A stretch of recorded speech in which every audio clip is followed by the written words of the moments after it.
ওয়ামা আদরাকা মা ইয়াউমুদ্দিন সুম্মা মা আদরাকা মা ইয়াউমুদ্দিন।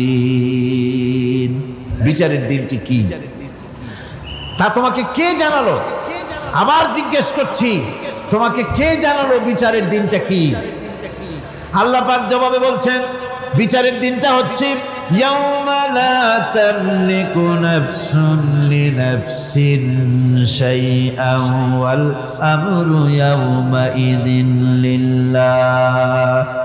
বিচারের দিন হচ্ছে এমন দিন যেদিন কেউ নিজেকে রক্ষা করতে পারবে না, কারো থেকে কেউ নিজেকে রক্ষা করতে পারবে না, নিজেকে কেউ নিজের জন্য কাউকে সাহায্যকারী পাবে না। সমগ্র ব্যাপারটি নিরঙ্কুশভাবে আল্লাহ রাব্বুল আলামিনের হাতে থাকবে। সেই দিনটার নাম কিয়ামত, সেটার নাম পরকাল, সেটার নাম হচ্ছে বিচারের দিন। যেদিন কর্তৃত্ব হবে কেবলমাত্র কার? আল্লাহ পাক। সেই দিনটা হচ্ছে কর্মফল পাওয়ার দিন। লাহা মা কাসাবাত ওয়া আলাইহা মাকতাসাবাত। প্রত্যেক মানুষই সে উপার্জন অনুসারে সেখানে ফল পাবে। যেমন কর্ম তেমন ফল পাবে, ব্যক্তি হিসাবে পাবে, দল হিসাবে পাবে। তিলকা উম্মাতুন ক্বাদ খালাত লাহা মা কাসাবাত ওয়া লাকুম মা কাসাবতুম ওয়া লা তুসআলুনা আম্মা ইয়ামালুন। প্রত্যেক মানুষই তার উপার্জন অনুসারী ফল পাবে। যা সে পাবে তা নিজের উপার্জন ছাড়া আর কিছুই না, আর যে ফল পাবে সেটাও তার উপার্জন। সুতরাং কিয়ামতের দিন আল্লাহ মানুষের উপরে কোনো জুলুম করবেন না, অত্যাচার করবেন না। আল্লাহ পাক তো তার বান্দার জন্য জুলুমকারী নন, ঠিক কিনা? আল্লাহ পাক বলছেন, মান আমিলা সালিহান ফালিনাফসিহি ওয়া মান আসাআ ফাআলাইহা ওয়া মা রাব্বুকা বিযাল্লামিন লিল আবিদ। যে ব্যক্তি পূর্ণ কাজ করলো সে নিজের কাজে নিজের স্বার্থেই তা করলো।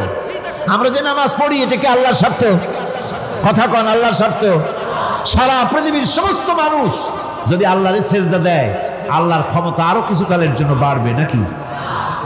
সমস্ত মানুষ যদি আল্লাহকে অস্বীকার করে, বিদ্রোহী ঘোষণা করে, বিদ্রোহ ঘোষণা করে, তাতে কি আল্লাহর ক্ষমতা শেষ হয়ে যাবে? নাউযুবিল্লাহি মিন যালিক। যেমন ছিলেন তেমনই থাকবেন। সুতরাং আমরা যা করি, আমরা নামাজ পড়ি নিজেদের জন্যে, আল্লাহকে খুশি করার জন্য, কিন্তু কল্যাণটা আমার। কল্যাণটা কার?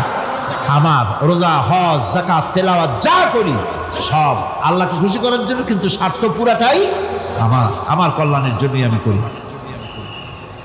এবং আল্লাহ হচ্ছেন তিনি তোমাদের রব। ওমা রাব্বুকা বিযাল্লামিন লিল আবিদ। তোমাদের রব হচ্ছেন তিনি যিনি বান্দাদের উপরে কখনো অত্যাচার করেন না, জুলম করেন না, মেহেরবানি দিয়ে যিনি ছেয়ে রাখেন, তিনি হচ্ছেন আল্লাহ পাক। সুতরাং সেই কিয়ামতের মাঠে আল্লাহ পাকের দরবারে আমাদের সকলকেই উঠতে হবে। আল্লাহ পাকের দরবারে আমাদের সামনে, আল্লাহ পাকের সামনে দাঁড়াতে হবে। সেদিন আমাদেরকে কেউ বাঁচাতে পারবে না। সেদিন আল্লাহ পাক এর দরবারে যেন আমরা আসামি না হই, সেজন্য এই পৃথিবীতে কোরআন অনুযায়ী আমাদের জীবন গড়তে হবে, সুন্নাহ অনুযায়ী জীবন গড়তে হবে। তাহলে পরকালে আল্লাহ পাকের কাছে নাজাত পাওয়া যাবে। বড় কঠিন জায়গা, বড়ই কঠিন জায়গা। যে ব্যক্তি বিদ্রোহ করেছে এবং দুনিয়ার জীবনকে অগ্রাধিকার দিয়েছে, তার জায়গা হচ্ছে জাহান্নাম। জোরে বলেন নাউযুবিল্লাহ। যে ব্যক্তি আল্লাহর সঙ্গে বিদ্রোহ করেছে আর পরকালের জন্য পাথর জোগাড় করে নাই, দুনিয়াকে অগ্রাধিকার দিল, পরকালকে ভুলে গেল, তার জায়গা হলো জাহান্নাম।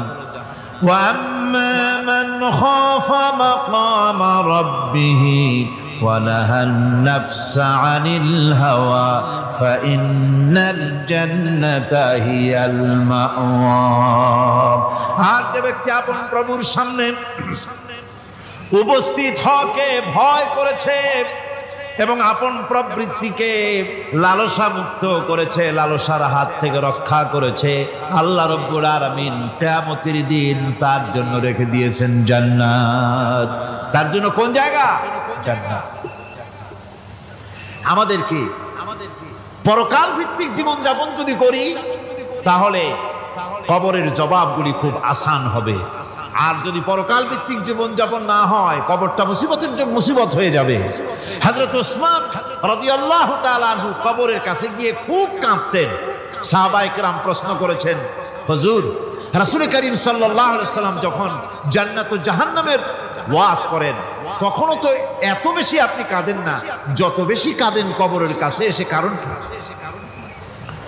হযরত ওসমান রাদিয়াল্লাহু তাআলা আনহু বলতেন, আমার সাথীরা, আমি আমার হাবিবের কাছে, আল্লাহ রাব্বুল আলামিনের রাসূলের কাছে আমি শুনেছি এই কবরটাই হলো প্রথম স্টেশন, এই কবরটাই হলো প্রথম ইমিগ্রেশন কাউন্টার। এই জায়গায় যদি কেউ ধরা পড়ে যায়, কারো যদি চার্জশিট হয়ে যায়, সব জায়গায় ধরা পড়ে যাবে। হাসরে মিজানে সিরাতে কোনো জায়গায় নাজাত পাবে না। আর এই কবরটা যদি কেউ মুক্তি পেয়ে যায়, মিজান সিরাত হাসর সব জায়গা থেকে আল্লাহ তারে ভালোভাবে পার করে দিবেন।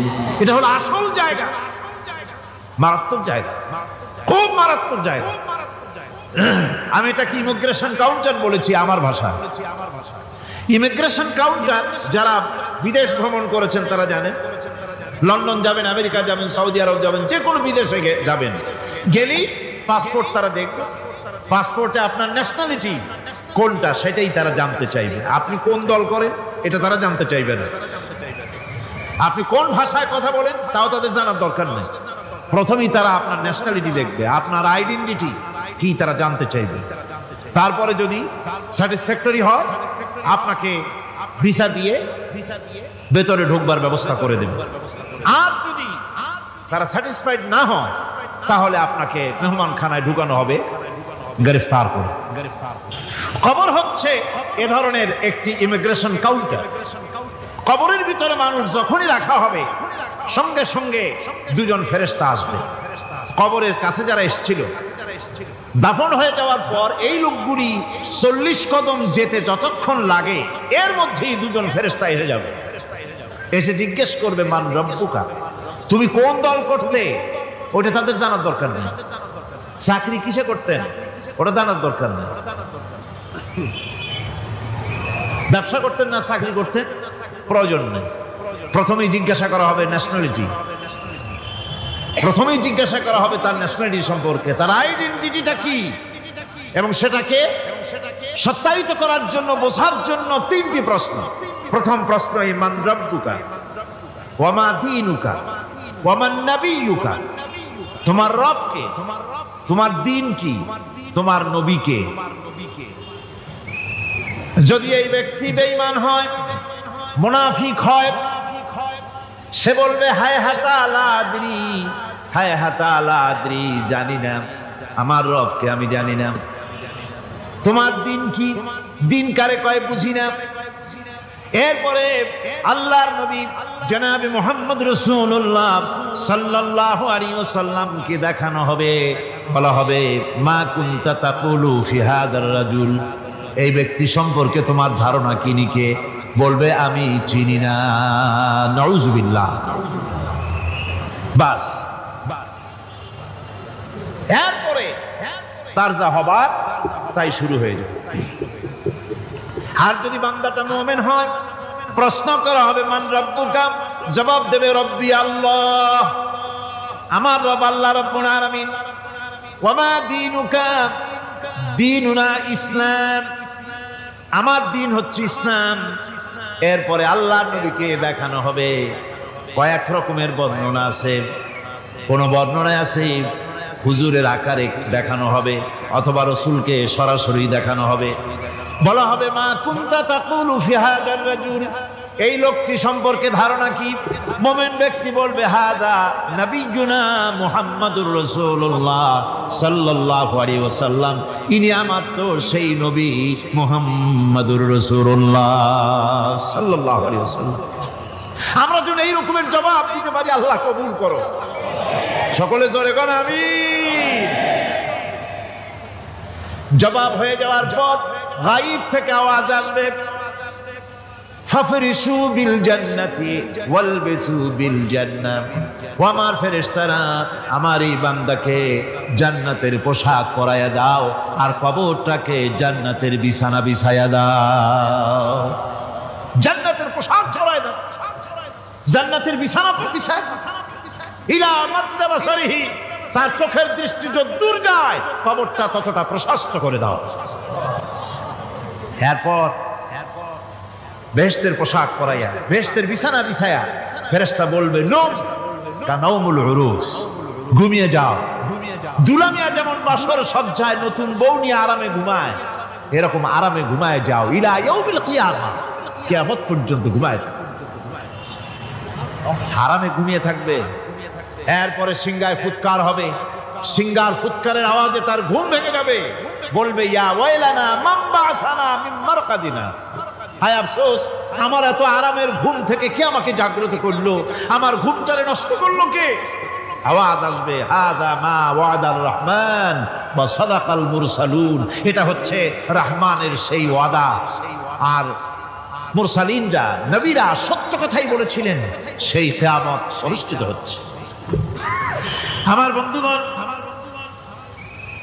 সেজন্য এই দুনিয়ার মোহে পড়ে থাকলে পরে দুনিয়ায় যারা অগ্রাধিকার দিবে দুনিয়াকে পরকালের তুলনায়, জবাব দিতে পারবে না কবরের ভিতরে গিয়া। আর যারা পরকালকে অগ্রাধিকার দিবে, দুনিয়ার চাইতে পরকালকে বেশি অগ্রাধিকার দেবে, আর আল্লাহর ভয় কলিজার ভিতরে রাখবে, কবরের জবাব সঠিকভাবে দিতে পারবে, কিয়ামতের দিন আল্লাহ রাব্বুল আলামিন তাদের জন্য জান্নাত দান করবেন। জোরে বলেন আমিন। দুনিয়াটা হচ্ছে দুনিয়া যেখানে আমরা আসি। আমি আগেই বলেছি দুনিয়া হচ্ছে আজনা শব্দ থেকে এর উৎপত্তি হয়েছে।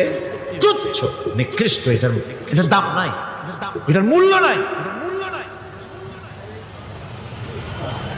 হযরত ইবনে কাইয়িম রাহিমাহুল্লাহ নওয়ারাল্লাহু মারকাদাহু ওয়া জাআলাল জান্নাতা মাথওয়াহু, হযরত ইবনে কাইয়িম তিনি বলছেন, সুন্দর করে বলছেন দুনিয়া সম্পর্কে, মা মাদা ফিদ দুনিয়া আহলামুন ওয়া মা বাকিয়া মিনহা আমানি ওয়াল ওয়াক্তু বাইনাহুমা দায়ুন।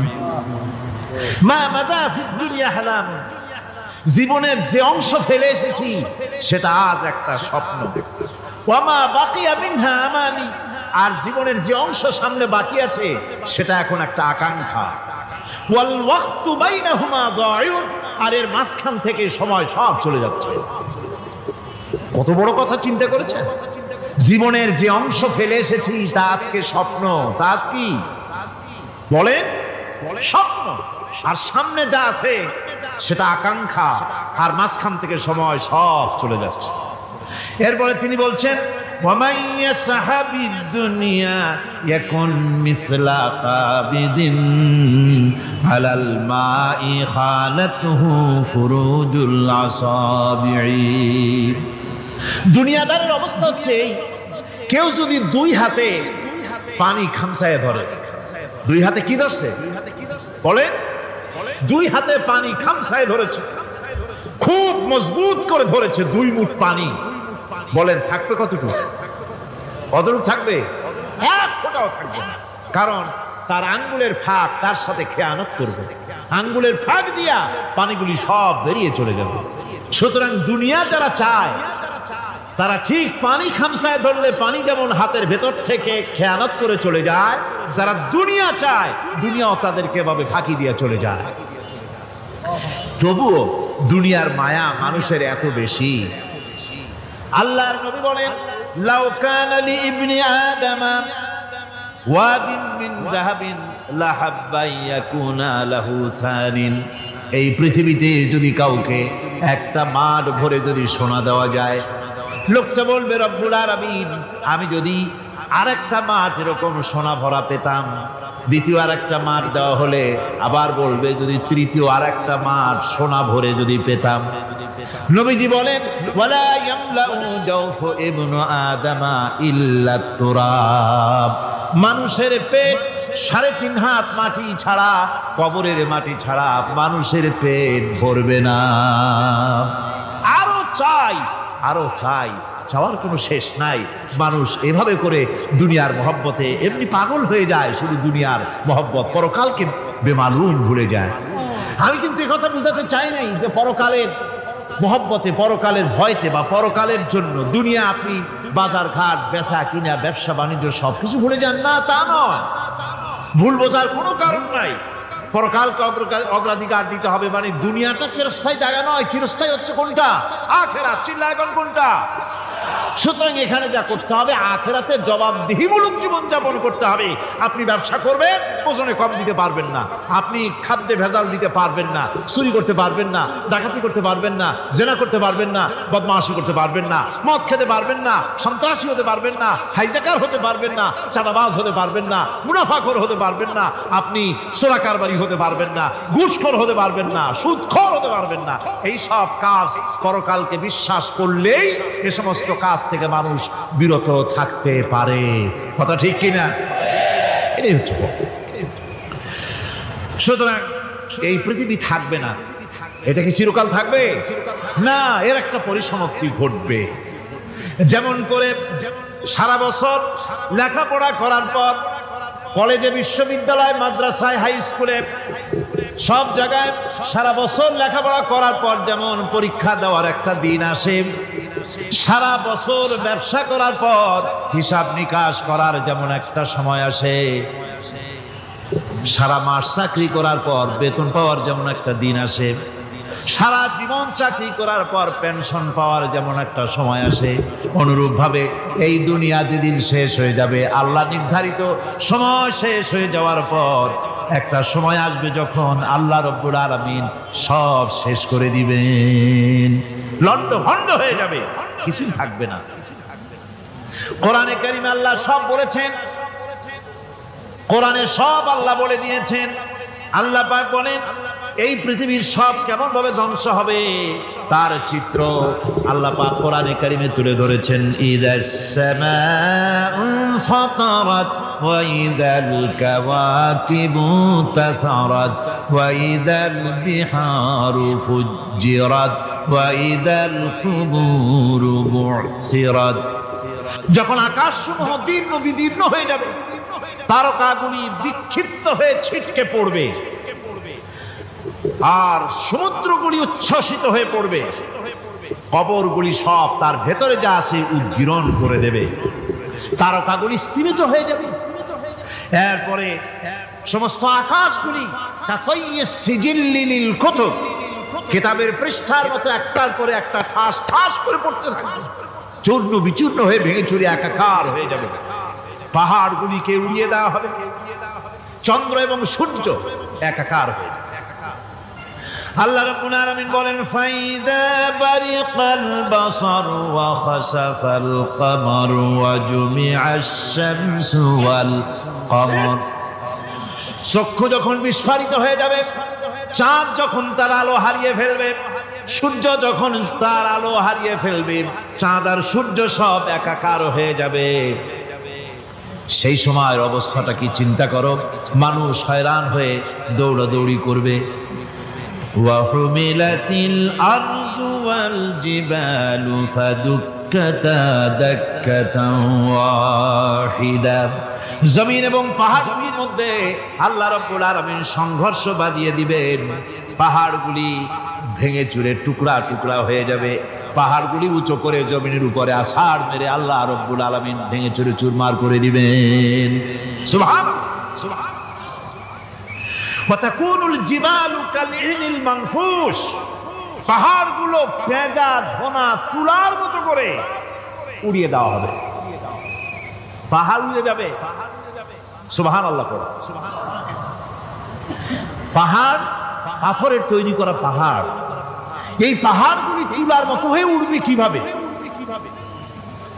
আমি এই দৃশ্য নিজের চোখে কিছুটা হলেও দেখছি। আজ থেকে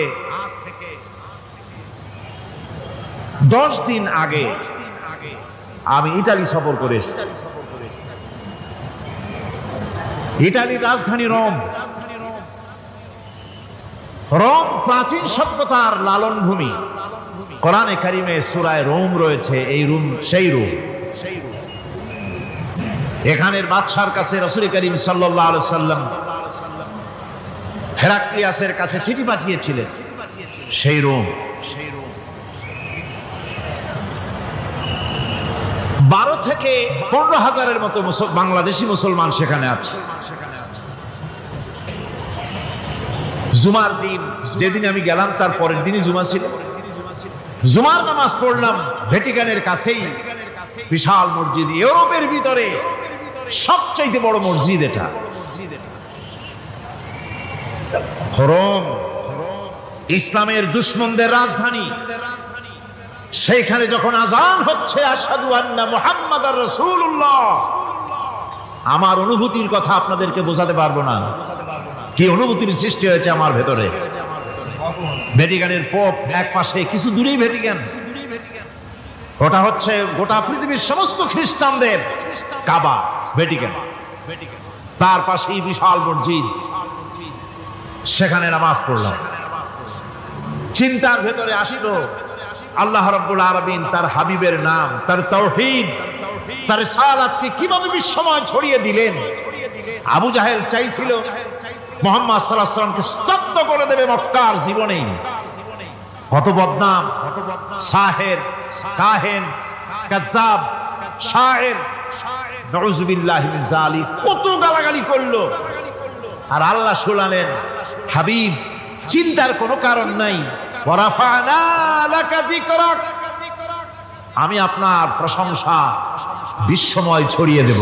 সুবহানাল্লাহ। রোম প্রোগ্রাম শেষ করে আমাকে তারা নিয়ে গেল, যেটা আমি বলছি সফর কাহিনী শোনাবার সময়টা না, যেহেতু এর সঙ্গে প্রাসঙ্গিক সেজন্য বলছি। পাহাড় কেমনে তুলার মতো হয়ে উঠবে তার নজির দেখেছি। রোম শহর থেকে 300 মাইল দূরে, 300 কিলোমিটার দূরে নেপোলিয়ান বোনাপার্ট তার বাড়ি, এবং ওটা তার নামে একটা প্রভিন্স। ভূমধ্য সাগরের পারে ভিসুভিয়াস, পৃথিবীর সবচাইতে বড় আগ্নেয়গিরি, সেটা দেখাতে নিয়ে যাওয়া হলো আমাকে। যে পাহাড়টা পৃথিবীর মাটি থেকে তার চূড়া হচ্ছে 3 মাইল উঁচু, এর 2 মাইল গাড়িতে করে ঘুরে ঘুরে যাওয়া যায়, এরপর আর গাড়িতে যাওয়া যায় না, বাকিটুকুন যেতে হবে হেঁটে হেঁটে। পাহাড়ের উপরে অক্সিজেন কম, বেশ কষ্ট হচ্ছিল উঠতে। জীবনে প্রথম পাহাড়ে চড়েছি, জাবালে নূর, রাসূল করিম সাল্লাল্লাহু আলাইহি ওয়াসাল্লামের উপরে যেখানে ওহী হয়েছিল সর্বপ্রথম। পাহাড় চড়ার একটা অভিজ্ঞতা ওখান থেকে আমার কিছুটা হয়েছিল। খুব কষ্ট হলো বাকি 1 মাইল উঠতে। যখন ভিসুভিয়াসের একদম শীর্ষে চলে গেছি, সেখানে গিয়ে আমার সাথে 15-20 জন লোক ছিল। আমি নিজে আল্লাহু আকবার বলে আমার গলা থেকে আওয়াজ বেরিয়ে গেল। আমি দেখতে পেলাম ভিসুভিয়াসের শীর্ষে বিশাল গর্ত।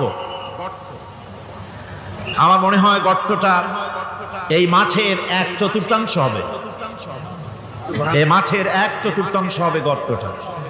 সেই গর্তটার গভীরতা হচ্ছে 1.5 কিলোমিটার। এইখান থেকে পাথরগুলি উত্থিত হয়েছে, আগ্নেয়গিরি পাথর আগুনে গলে লাভা হয়ে এগুলি পাহাড় বেয়ে উপচে পড়েছে, চতুর্দিকে 12 মাইল ছড়িয়ে গিয়েছে। আমার মনে পড়লো ওয়াকুদুহান নাস ওয়াল হিজারা, জাহান্নামের আগুনের ইন্ধন হবে মানুষ আর পাথর। আমি সেখানে সেজদায় পড়ে গিয়া কান্নাম আর বললাম, আল্লাহ জাহান্নামের আগুন হারাম করে দিও আমাদের জন্য। পাথর কিভাবে গললো, গলে পাথরগুলি গলে পুড়ে চতুর্দিকে পড়েছে, আর ছিটকেছে, চতুর্দিকে ছিটকে পড়েছে।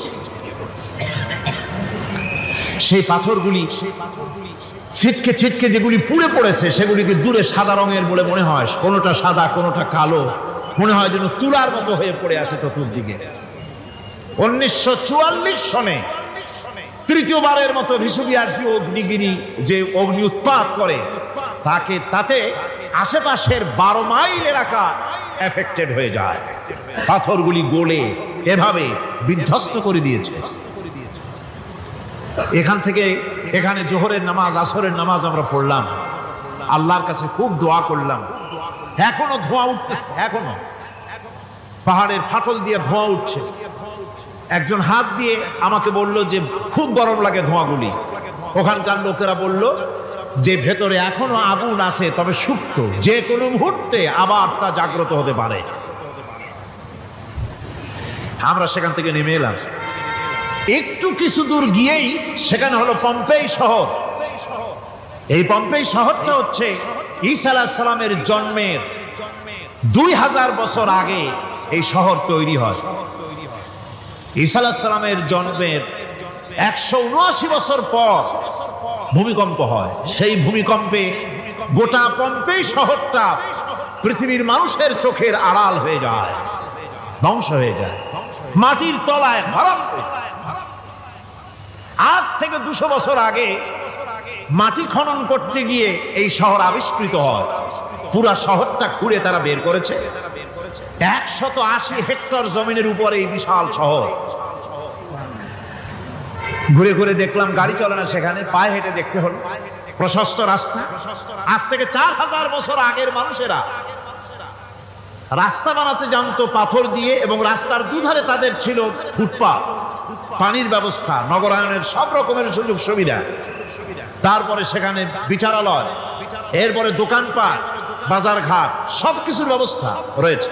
বিশাল বিশাল পাথরগুলি দিয়ে পিলার তৈরি করা। ভাবলাম এই পিলারগুলি, এই পাথরগুলি তারা কিভাবে ক্রেন ছাড়া এত উপরে উঠালো কি করে, আমার মাথায় আসলো না। পাথর কেটে কেটে সুন্দর সুন্দর অঙ্কন শিল্প তারা করেছে। এরপরে ঘুরতে ঘুরতে বাদশার রাজার বাড়িতে গিয়ে ঢুকলাম। সেখানে গিয়ে দেখলাম উলঙ্গ এত মূর্তি পাথরের তৈরি করা। পাথর কেটে কেটে দেওয়ালে যৌন মিলনের এমন কোন অশ্লীল ছবি নাই যা তারা সেখানে তৈরি করে নাই। উলঙ্গ মূর্তি আর উলঙ্গ যৌন মিলনের অসংখ্য ছবি দিয়ে এই এলাকা ভরা। তখন আমি বুঝলাম আল্লাহর গজব হওয়ার কারণটা কি, এই শহরটা মাটির নিচে ভরাট হয়ে যাওয়ার কারণটা কি। আল্লাহ পাক জেনা ব্যভিচার যে দেশে বেশি হয় আল্লাহ পাক বরদাস্ত করেন। দুশ্চরিত্র যে দেশের মানুষ দুশ্চরিত্র হয়ে যায়, জেনা ব্যভিচার বেশি হতে থাকে, আল্লাহ হরক করে দেন, গজব দেন। এই গজব এক এক সময় এক এক রকমের হয়ে আসে। কখনো মাটির নিচে দাবায় দেয়, কখনো মহামারী, কোন দেশে কলেরা, কোন দেশে জলোচ্ছ্বাস, কোথাও ভূমিকম্প, আর সর্বশেষ এই জেনা ব্যভিচারের জন্য আল্লাহ পাকের চূড়ান্ত এই যৌনতার অশ্লীলতার জন্য চূড়ান্ত গজব বর্তমান বিশ্বের জন্য এইডস। আল্লাহ পাক এই গজব দিয়েছে। বন্ধুগণ, আমি সেই জায়গা, আমি সেখানে যা দেখলাম যে আল্লাহ পাক পাহাড়গুলিকে কিভাবে উড়াবেন, এটা অস্বীকার করার কোনো উপায় নাই। বিশ্বাস তো করতামই, তবে হযরত ইব্রাহিম আলাইহিস সালাম যেমন বলেছিলেন, রব্বি আরিনি কাইফা তুহিল মাউতা, আয় আল্লাহ তুমি মরাকে জিন্দা করবা কেমনে? আল্লাহ পাক বলেন আওয়ালাম তুমিন, তুমি বিশ্বাস করো না? ইব্রাহিম আলাইহিস সালাম বললেন বালা, অবশ্যই বিশ্বাস করি, ওয়ালাকিন লিয়াতমাইন্না কলবি, যদি চোখে দেখতাম তাহলে আমার অন্তরাত্মা খুব ঠান্ডা হতো। আল্লাহ রাব্বুল আলামিন চোখে দেখায় দিলেন জিন্দা কেমনে মুর্দা হবে, মুর্দা কেমনে জিন্দা হবে, আল্লাহ দেখায় দিলেন। পাহাড় উড়ায় দিবেন আল্লাহ রাব্বুল আলামিন। একথা কলিজার মধ্যে এটার উপর ঈমান বিশ্বাস, কিন্তু আল্লাহ চোখে দেখাইছেন, ঈমান আরো মজবুত হয়েছে, যা ছিল আরো মজবুত হয়েছে। সুবহানাল্লাহ। আল্লাহর ভয়তে কলিজা কেঁদেছে। আমি পাহাড়ের উপরে কেঁদেছি, যার যার হয়ে কেঁদেছি। বন্ধুগণ, আল্লাহ সুবহানাহু ওয়া তাআলা এই জন্য বলেছেন কুল সিরু ফিল আরদ, আমার জমিন ঘোরো, ভালো করে দেখো, কাইফা কানা আকিবাতুল মুকাজ্জিবিন, মহাসত্যকে যারা অস্বীকার করেছে তাদের পরিণতি আমি কি করে দিয়েছি, এগুলি চোখে ভালো করে তাকায় দেখো। আমার বন্ধুগণ, সুতরাং এই পৃথিবীর অবসান হবে, এই পৃথিবী ধ্বংস হবে, এই পৃথিবী চূড়ান্ত ভাবে শেষ হয়ে যাবে। হ্যাঁ, আরেকটি কথা বলতে হয়, সেটা হচ্ছে যে এই রোম থেকে আরেকটু দূরে 900 মাইল দূরে হচ্ছে সিসিলি। 900 মাইল দূরে, সেখানে এই সিসিলি মুসলমানেরা শাসন করেছিল 350 বছর। সেই সিসিলিতে রয়েছে 360টা মসজিদ মুসলমানদের করা। সমস্ত মসজিদগুলি আজ তালা বন্ধ, একটা মসজিদও খোলা নাই। সেখানকার মুসলমানেরা ওয়াজ শুনতে এসেছিল রোমে। আমি তাদের জন্য পরামর্শ দিয়েছি যে গভর্নমেন্টের কাছে তোমরা দাবি জানাও যে অন্তত একটা মসজিদের দরজা আমাদের জন্য খুলে দাও। রোমের অবস্থানরত প্রবাসী বাংলাদেশি মুসলমানেরা আমাকে বলেছে, তাদের অনেকের বাড়ি চট্টগ্রামেও আছে, আমাকে বলেছে তাদের চোখে পানি আসছে বলার সময় যে চিরময় তাফসীর মাহফিল যখন আসে কলজেটা কাঁদতে থাকে যাওয়ার জন্য। তো যাওয়া তো সম্ভব না এত দূর থেকে, আমাদের সালাম বলে দিবেন যত লোক আসবে, আর আমাদের জন্য দোয়া করতে বলবেন যেন এই রোমের ভিতরে আমরা ইসলামের আদর্শের ভিত্তিতে আমরা যেন চলতে পারি। আপনারা দোয়া করুন তাদের জন্য। ভাইরা আমার, এই পৃথিবী একদিন পরিসমাপ্তি ঘটবে এবং আল্লাহর দরবারে আমাদেরকে উঠতে হবে এবং সেখানে আমাদের বিচার হবে। সেখানে আমাদের কি হবে? বিচার। আল্লাহ পাক বিচারটাকে নির্ভুল করার জন্য, সঠিক করার জন্য প্রত্যেকের গলায় আমলনামা ঝুলায় রাখছেন। এখানে রেকর্ডের ব্যবস্থা করা হয়েছে। আল্লাহ পাক বলছেন ওয়া কুল্লা ইনসানিন আলজামনাহু তাইরাহু ফি উনুকিহি ওয়া নুখরিজু লাহু ইয়াওমাল কিয়ামাতি কিতাবান ইয়ালকাহু মানশুরা। আল্লাহ পাক বলেন প্রত্যেকের ভালো মন্দ কর্মফল, কর্মলিপি আমি তার গলায় ঝুলায় রেখেছি। কিয়ামতের দিন সে নিজের কাছে স্পষ্ট সব দেখতে পারবে, কোনো জিনিস বাদ পড়বে না। তার গলায় তার আমলনামা ঝুলানো আছে, সব রেকর্ড হতেছে। আমরা যা করছি সবগুলি রেকর্ড হয়ে যাচ্ছে। বর্তমান বিজ্ঞানীরা আবিষ্কার করেছে যে মানুষের শরীরের ভিতরে ডিএনএ আছে, রক্তের ভিতরে ডিএনএ, এটা একটা কোড। মানুষের রক্তের ভিতরে ডিএনএ আছে। যেমন তার ব্রেনের ভিতরে কতগুলি কোষ আছে, এক একটা কোষ এক এক ধরনের কাজ করে, অনুরূপ ভাবে তার শরীরের ভিতরে রক্তের ভিতরে ডিএনএ আছে। এই ডিএনএটা কি? এই ডিএনএটা হচ্ছে, এই ডিএনএ একটা কম্পিউটারের মতো কাজ করতেছে। লোকটা কি করবে, কোথায় যাবে, সে ভালো হবে মন্দ হবে কি হবে, সব তার ডিএনএ এর মধ্যে রেকর্ডকৃত আছে। এটা বোঝার জন্য একটা সুন্দর দৃষ্টান্ত দেওয়া যায়। যেমন এই কাগজটাকে আপনারা মনে করুন একটা গাড়ির ব্লুপ্রিন্ট, একটা গাড়ির ব্লুপ্রিন্ট। এখানে লেখা আছে গাড়ি কিভাবে তৈরি হবে। এই কাগজটা নিয়ে ঘরের মধ্যে রেখে দিলেন।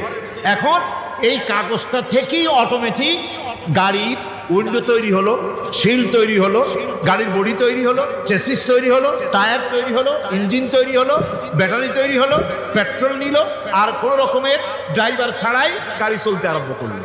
এই কথাটা যদি মনের মাথার মধ্যে আনতে পারেন যে এটা কিভাবে হইতে পারে, এতে লেখা অনুযায়ী যেভাবে হওয়া যদি সম্ভব হয়, অনুরূপ ভাবে মানুষের রক্তের ভিতরে ডিএনএ এরা আবিষ্কার করেছে।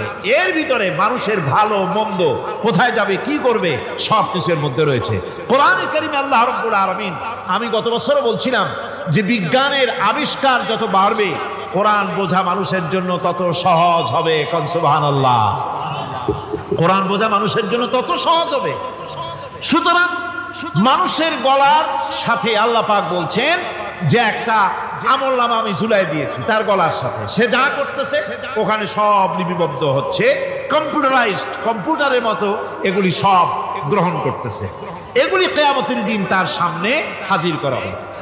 কিয়ামতে যখন আমলনামা তার সামনে দিয়ে বলা হবে ইকরা কিতাবাকা কাফা বিনাফসিকাল ইয়াওমা আলাইকা হাসিবা, তাকে বলা হবে নিজের কর্মলিপি নিজেই পড়ো, আজ তুমি তোমার নিজের হিসাব নিতে যথেষ্ট। বন্ধুগণ, এই মাহফিলে যত লোক আমরা বসে আছি, আমরা আমাদের হিসাব নিতে যথেষ্ট না আরেকজন লাগবে? কোন আমরা যথেষ্ট কিনা? কথা বোঝেন নাই? আমি বলতে চেয়েছি এটা, আমরা যদি এখন চোখ বুঝে চিন্তা করি যে পিছনের জীবনে কি করেছি, মনে পড়বে নাকি পড়বে না? বলেন সবাই পড়বে কি পড়বে না? ছোটবেলায় কবে পায়ের নিচে কাটা ফুটেছিল, কবে কোথায় আছাড় খেয়েছিলেন, কবে কার বেল তাল আম কাঁচা আম চুরি করে খেতে গিয়ে কিল খেয়েছিলেন, তাড়া খেয়েছিলেন, তাকে এখন মনে নাই? আছে। তাহলে কি ওই তাল বেল চুরি করতে গিয়া যে কিলটা খাইছিলেন সেটাও মনে আছে, ভালো মন্দ সব মনে আছে। তাহলে কোন হোটেলের রুমে কি করছিলেন, কোন স্কুলে কোন কলেজে কি করছিলেন, তারপরে জীবনে ছোট বড় ঘটনাগুলি সব বুঝতে মনে পড়বে না? এবার হিসাব করেন, মনে যদি পড়ে এবার হিসাব করেন আপনি জান্নাতি না জাহান্নামী। আপনি আপনার নিজের হিসাব নেওয়ার জন্য যথেষ্ট। তাকে হিসাব করতে বলা হবে, তোমার হিসাব, তোমার নিজের হিসাব নেওয়ার জন্য তুমি যথেষ্ট, তোমার হিসাব তুমি নিজেই করো, এটা পড়ো। আর সেই কিয়ামতের দিন কোনো সাহায্যকারী মিলবে না। লান তানফাকুম আরহামুকুম ওয়ালা আওলাদুকুম ইয়াউমাল কিয়ামাহ। লান তানফাকুম, কিয়ামতের দিন কোনো ফায়দা হবে না, অবশ্যই কোনো ফায়দা হবে না, কোনো উপকারে আসবে না।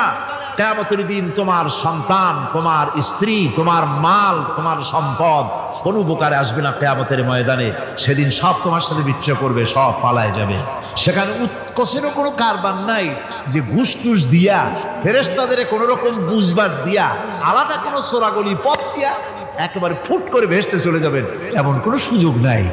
অনেকে বলে হুজুর এমন কিছু দোয়া শিখায় দেন যাতে ওই সব জেহাদ বোমা এগুলি খুব ভয় পায়, ওসব রাস্তা টাস্তা না, খুব সহজে কিছু দোয়া দুরূদ করিয়া আস্তে করে জান্নাতে চলে যাওয়া যায়, এরকম একটা দোয়া, এরকম একটা পথ বলে দেন।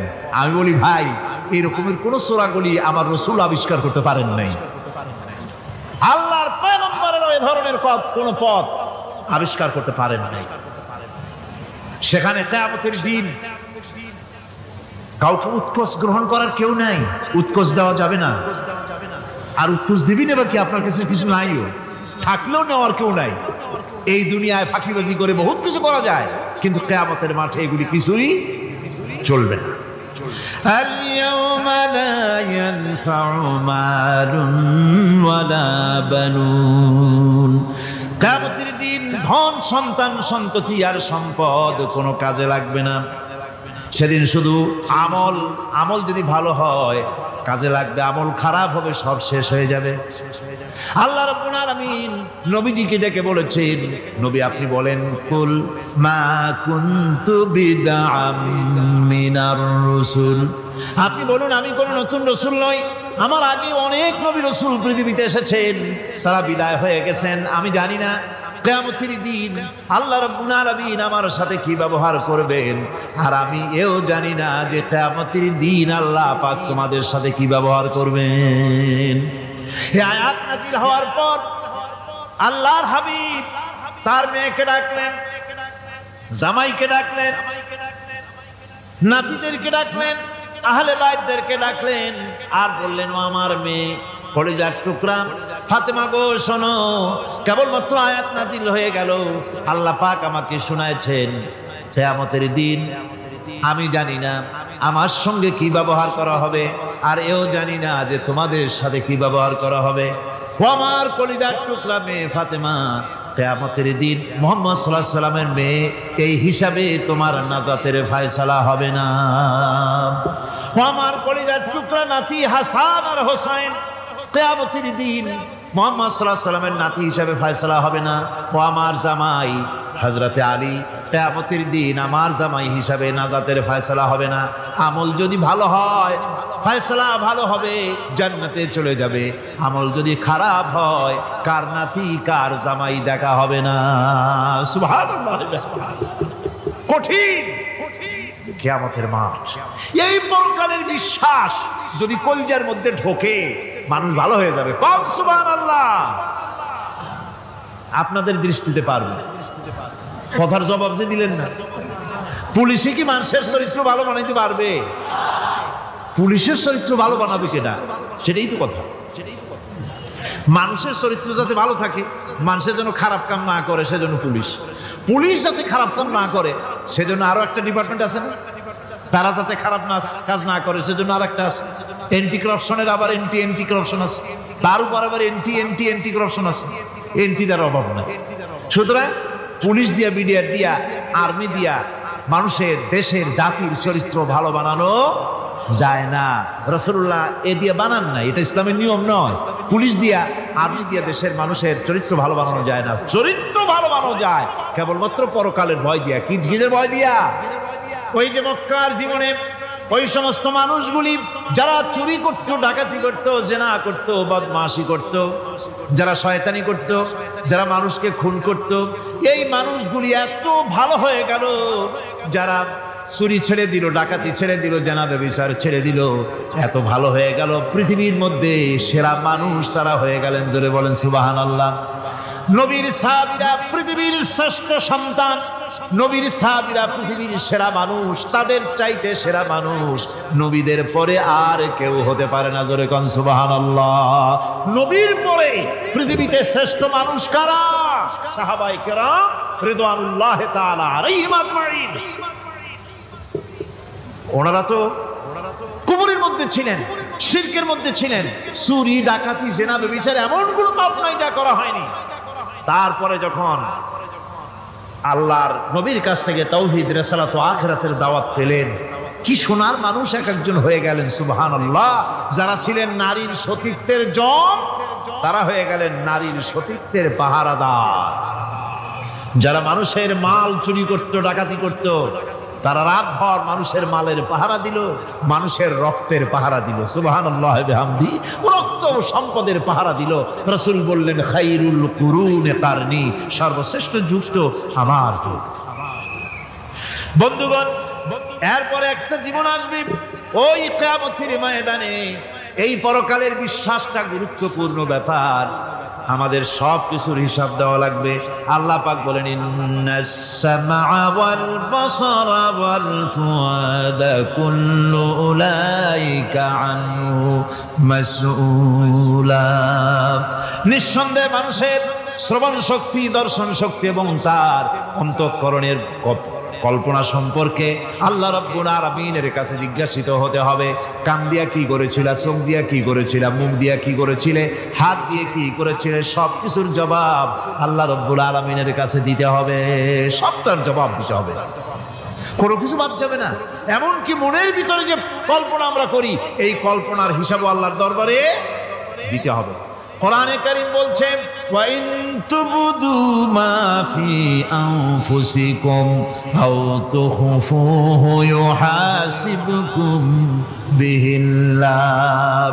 মনের ভিতরে তুমি যেটা কল্পনা করো সেটা প্রকাশ করো, অথবা তুমি গোপন রাখো, যাই তুমি করো না কেন আল্লাহ রাব্বুল আলামিন এর হিসাবও তোমার কাছে নেবেন।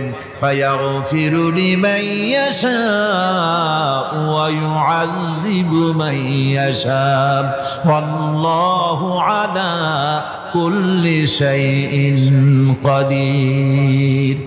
মহান আল্লাহ পাক বলেন, করার পর তোমার মনের ভিতরে কি কল্পনা করেছিলে ওইটার হিসাব আমি নেব। হিসাব নেওয়ার পর যারে খুশি ক্ষমা করে দেব, যাকে খুশি শাস্তি প্রদান করব। সবকিছুর উপরে আল্লাহ রাব্বুল আলামিন শক্তিমান, সব তিনি করতে পারেন, সমস্ত কুদরত রয়েছে তার। সুতরাং মানুষদেরকে, আল্লাহর বান্দাদেরকে বিশ্বাস করতে হবে যে আমার কোনো কথা বাদ যাবে না। কথাগুলি রেকর্ড হচ্ছে, কথা রেকর্ড হচ্ছে। আমি যে ওয়াজ করতেছি এই কথাগুলি রেকর্ড হচ্ছে নাকি হচ্ছে না? অনেক টেপ রেকর্ডার রেকর্ড হচ্ছে, অডিও ভিডিও হচ্ছে। আজ থেকে 50 বছর পর যদি এই রেকর্ড বাজানো হয়, আমাকে যদি বলা হয় যে আপনি অমুক জায়গায় অমুক কথা বলেছেন, আমি যদি বলি না আমি কথা বলি নাই, তারপরে যদি রেকর্ড বাজানো হয়, তাহলে আমি কথা যে বলি নাই যদি বলি, তাহলে এটা ধরা পড়বে না? সেখানে ধরা পড়বে না? তাহলে এই মানুষের কথা প্লাস্টিকের ফিতায় রেকর্ড করে 50 বছর, 100 বছর, 200 বছর, 500 বছর যদি প্লাস্টিকের ফিতায় এটাকে চলচ্চিত্র করে অথবা টেপ রেকর্ডারে করে যদি ধরে রাখা যায়, এই বুদ্ধিটা কে দিলেন কত দেখি? সবাই কন্যা এই বুদ্ধিটা দিলেন কে? যে আল্লাহ রাব্বুল আলামিন মানুষের মাথায় বুদ্ধি দিলেন, যার দ্বারা সে মানুষের কথাবার্তা অ্যাক্টিভিটি সব ধরে রাখতে পারে। সেই আল্লাহ রাব্বুল আলামিন বুঝি আপনার আমার কথা এবং আপনার আমার অ্যাক্টিভিটিসকে তিনি বুঝি ধরে রাখতে পারবেন না কিয়ামত পর্যন্ত? পারবেন কি না? সেজন্য রব্বুল আলামিন বলেন, মা ইয়ালফিযু মিন কাওলিন ইল্লা লাদাইহি রাকীবুন আতীদ। সমস্ত কথা রেকর্ড হচ্ছে। সুবহানাল্লাহ কোন জোরে! সমস্ত কথা রেকর্ড হচ্ছে, একটা কথা বাদ যাবে না। মুখ আছে বলেই কথা বলবেন তা না, হিসাব করে কথা বলতে হবে। গীবত গাওয়া যাবে না, মিথ্যা কথা বলা যাবে না, মিথ্যা ওয়াদা করা যাবে না। মিথ্যা ওয়াদার তো মৌসুম এসে গেছে। কি কোন বোঝেন কথা? হ্যাঁ, মিথ্যা ওয়াদা মৌসুম এসে গেছে। এখন মৌসুমে বাহার, মিথ্যা বলার। কত সুন্দর সুন্দর ওয়াদা, সোনা দিয়া রাস্তা বানায় দেবে।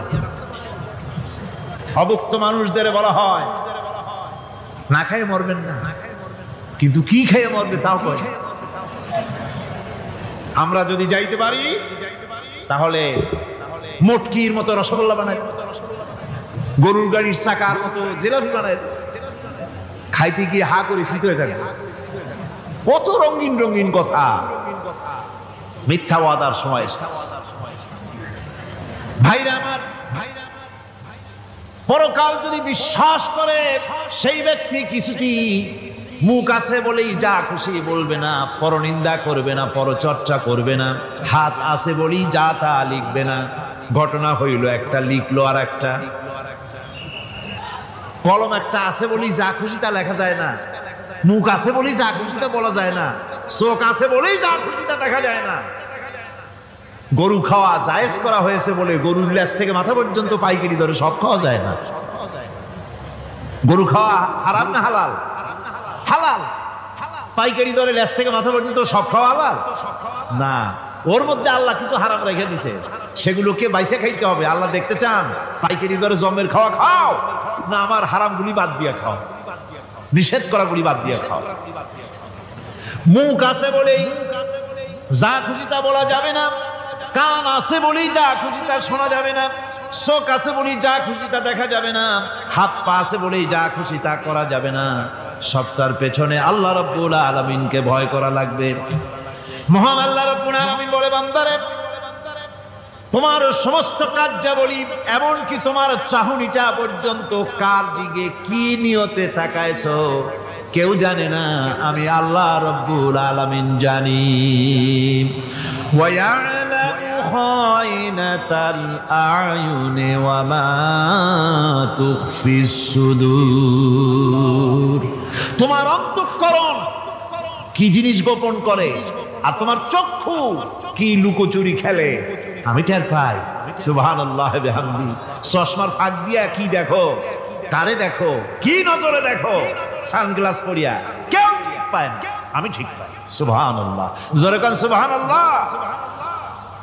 সুতরাং চোখের নজরের হিসাব হবে, হাতের কাজের হিসাব হবে, পায়ের চলার হিসাব হবে, আপনার বলার হিসাব হবে, মুখে যা বলেছেন, যা করেছেন, হাত পাও দিয়ে যা করেছেন সবকিছুর হিসাব হবে কিয়ামতের দিন।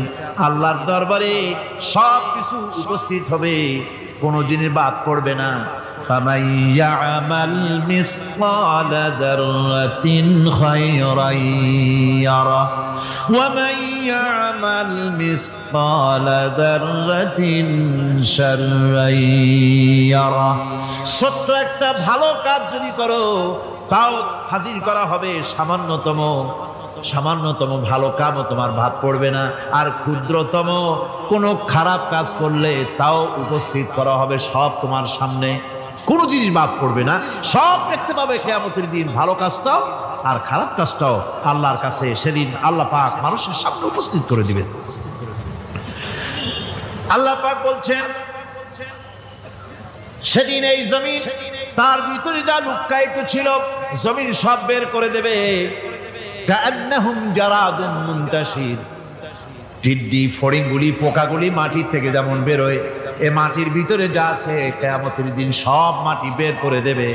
ইযা যুলজিলাতিল আরদু জিলজালাহা ওয়া আখরাজাতিল আরদু আসকালাহা وقال الإنسان ما لها এই জমিনকে ঝাঁকি মারা হবে প্রবল এক ঝাঁকুনি, প্রবল এক ঝাঁকুনিতে এই পৃথিবীর মধ্যে যা কিছু আছে সব বেরিয়ে যাবে। সুবহানাল্লাহ কইতে ইচ্ছা করে না মিয়ারা? এক ঝাঁকুনিতে পৃথিবী সব বের করে দেবে। মানুষ हैरान হয়ে বলবে কি হয়েছে, এ মাটির হলোটা কি?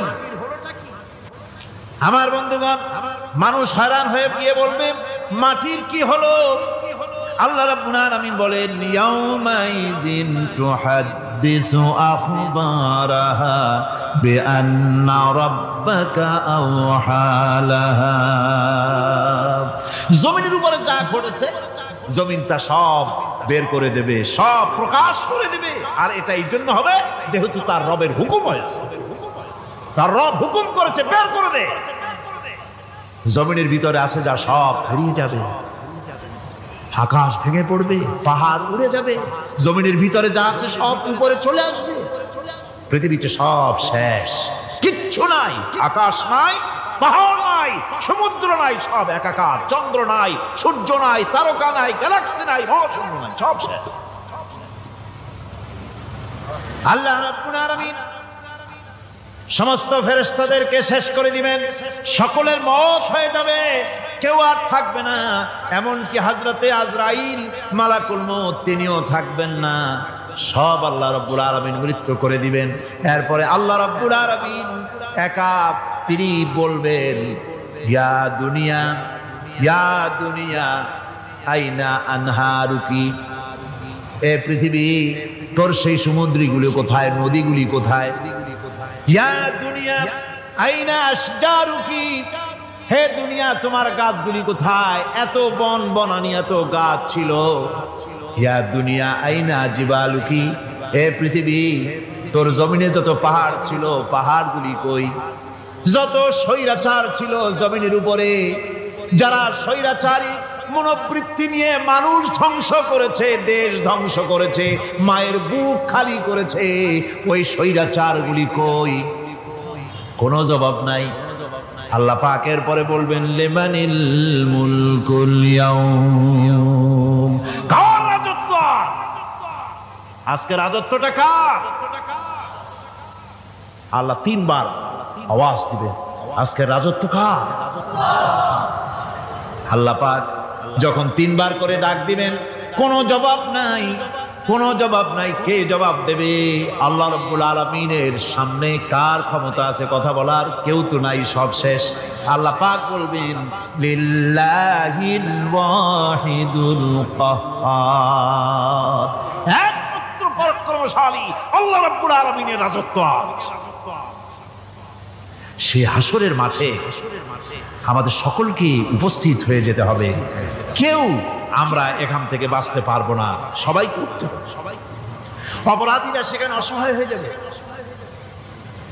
অপরাধীরা অসহায় হয়ে যাবে। আল্লাহ পাক বলেন ফাইদা জাআতিস সাখাতু ইয়াওমা ইয়াফিরুল মারউ মিন আখিহি ওয়া উম্মিহি ওয়া আবিহি ওয়া সাহিবাতিহি ওয়া বানিহি। অবশেষে যখন কান ফাটানো আওয়াজ আসবে, এই আওয়াজ সেদিন মানুষ নিজের মা বাপ ভাই বোন সব থেকে বিচ্ছিন্ন হয়ে যাবে, সব একের থেকে আরেকজন পালায় যাবে, হারায় যাবে, কেউ কাউকে আর খুঁজে পাবে না।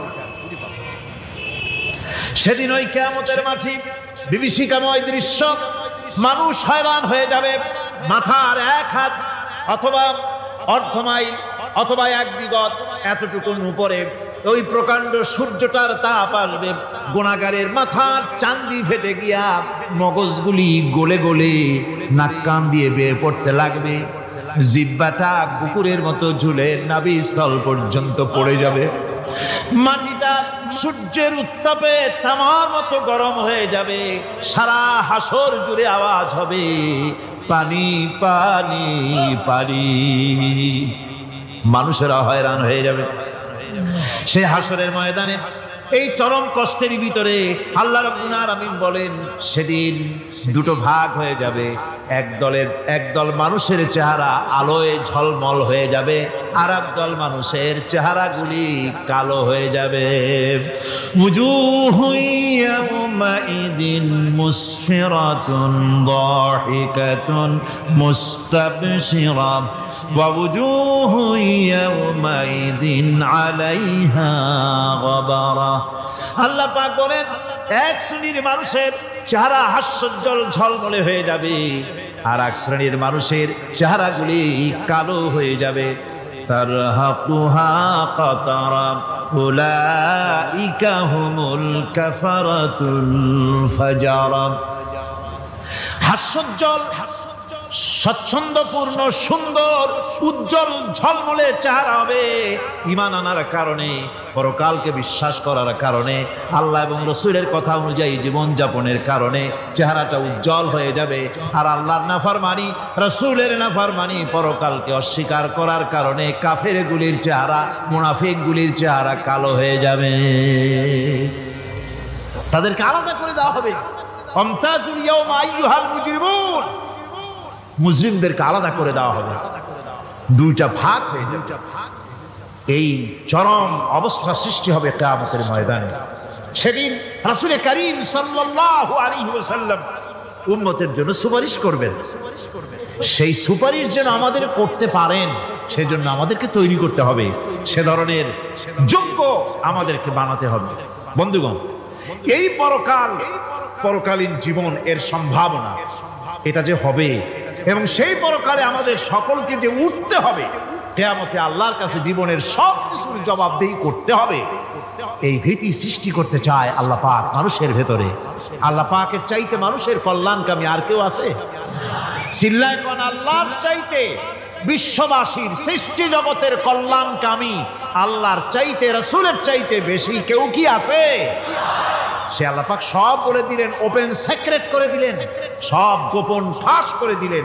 কেমনে বিচার হবে, কেমনে কিয়ামত অনুষ্ঠিত হবে, কেমনে কি হবে, সব খুলে খুলে আল্লাহ পাক বলে দিলেন আমাদেরকে ভালো হওয়ার জন্য। কোরআনে কারীম বলছে লাইসাল বিররা আন তুওয়াল্লু ওয়ুজুহাকুম কিবালাল মাশরিকি ওয়াল মাগরিব। পূর্ব পশ্চিমে মাথা ঘুরানো, সার মতো করা, মাথা ঘুরানো, মুখ ঘুরানো, এটাই কিন্তু সৎ কাজ এবং পুণ্যবান হওয়ার, সৎ কাজ করার, নেককার হওয়ার জন্য যথেষ্ট নয়, বরং ওয়ালাকিন্নাল বিররা মান আমানা বিল্লাহি ওয়াল ইয়াউমিল আখির। প্রকৃতপক্ষে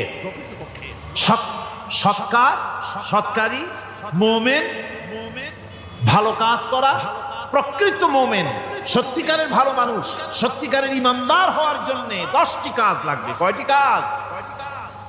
10টি কাজ লাগবে। সেই 10টি কাজের একটি কাজ গত বছর আপনাদের খেদমতে আরজ করা হয়েছে, 2টি বলা হয়েছে, বাকি আজকে বললাম আর একটা, হয়ে গেল 3টা। বাকি আছে কয়টা?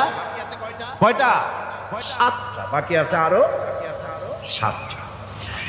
পরকাল ভিত্তিক জীবনযাপন যদি করতে পারি তাহলে আমরা হব দুনিয়ার শ্রেষ্ঠ মানুষ। কোন আলহামদুলিল্লাহ। وسخر لكم ما في السماوات وما في الأرض। এই পৃথিবীতে যা কিছু তোমরা দেখতে পাও, এই সব কিছুকে তোমার অনুগত করে দেওয়া হয়েছে, যাতে করে তোমার সাহায্য করতে পারে, তোমার সহযোগিতা করতে পারে। এজন্য আমি সব কিছুকে সৃষ্টি করেছি। সাখারা শব্দের অর্থ হচ্ছে যে আমি সবগুলিকে তোমাদের অনুগত করে দিয়েছি, যাতে করে তোমাদের অনুগত থাকে, অর্থাৎ তোমরা তাদের এই সমস্ত জিনিস দিয়ে তোমরা কাজ নিতে পারো।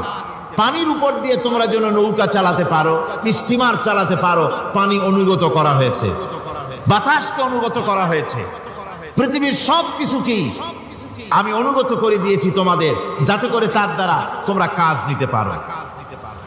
অন্যত্র আল্লাহ বলছেন আল্লাহুল্লাযী খালাকাস সামাওয়াতি ওয়াল আরদা ওয়া আনজালা মিনাস সামাই মাআন ফাআখরাজা বিহি মিনাস সামারাতি রিজকান লাকুম। আল্লাহ হচ্ছেন তিনি আল্লাহ রাব্বুল আলামিন হচ্ছেন তিনি যিনি আকাশ সৃষ্টি করেছেন, যিনি জমিন সৃষ্টি করেছেন এবং ঊর্ধ্বদেশ থেকে মেঘমালা থেকে তোমাদের জন্য বৃষ্টি বর্ষণ করেছেন এবং সেই বৃষ্টি দিয়ে মাটির ভিতর থেকে ফসল উদ্গত করে তোমাদের খাবারের বন্দোবস্ত করেছেন। তিনি হচ্ছেন আল্লাহ পাক। তার জায়গায় ছড়িয়ে আছে, তার দয়া নাই, রহমত নাই, এমন কোন সৃষ্টি নাই। মানুষের জন্য যা কিছু প্রয়োজন তিনি তার দয়া দিয়ে, রহমত দিয়ে তিনি তার সৃষ্টি করে দিয়েছেন। আল্লাহ পাক বলছেন ওয়াসাখখারা লাকুমুশ শামসা ওয়াল কামারা দাইবিনা ওয়াসাখখারা লাকুমুল লাইলা ওয়ান নাহার। যিনি চন্দ্র সূর্যকে সৃষ্টি করেছেন এবং এগুলিকে নিয়ন্ত্রিত করেছেন, চাঁদ সূর্যকে সৃষ্টি করে নিয়ন্ত্রিত করে দিয়েছেন, তোমাদের সমস্ত প্রয়োজন তিনি মিটিয়ে দিয়েছেন। দেখুন, চাঁদ এবং সূর্যকে আল্লাহ পাক সৃষ্টি করেছেন এবং একটা রহমত, একটা কুদরত সেই চাঁদ সূর্যের মধ্যে দান করেছেন। সূর্য যেখানে আছে, এটা যদি আল্লাহর দয়া না থাকতো, শুধু তাপ দেওয়ার জন্য সৃষ্টি করতেন আর মানুষের কল্যাণের দিকটা যদি চিন্তা না করতেন, তাহলে সমস্যা হয়ে যেত। সূর্য যেখানে আছে, বিজ্ঞানীরা বলেছেন তার থেকে যদি কিছু নিচে নেমে আসতো, তাহলে গোটা পৃথিবী জ্বলে পুড়ে ভস্ম হয়ে যেত।